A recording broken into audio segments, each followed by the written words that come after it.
Hello everyone, এটা হলো আমাদের এখানে মানজিনিস ওপেনিং হওয়ার দিন। আর নতুন কিছু ওপেনিং হবে আমি যাবো না, হতেই পারে না। এদিকে যেয়ে দেখে আমি কিচ্ছু নেই, এত কাস্টমার বাট একটা দুটো জিনিস ছাড়া কিচ্ছু নেই।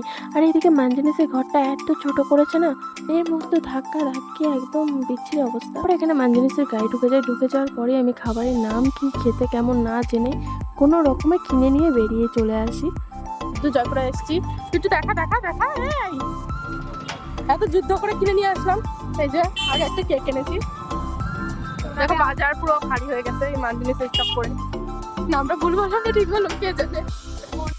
খাবার সাজানোর আগেই কিন্তু সব বিক্রি হয়ে যাচ্ছিল, কেউ নাম টাম জানার আগেই এটা দাও ওটা দাও করে, তো আমিও সেইভাবেই নিয়ে আসছি, কোনো খাবারের নামই জানি না। দেখো এই ব্ল্যাক পেস্ট্রিটা কিন্তু আমাকে ফ্রি দিয়েছিল, 100 টাকার উপরে কেনাকাটা করলে এটা ফ্রি দিচ্ছিল। আর এটার নাম কি আমি বলতে পারবো না, বাট এটা কিন্তু খেতে বেশ টেস্টি ছিল, ভীষণ টেস্টি।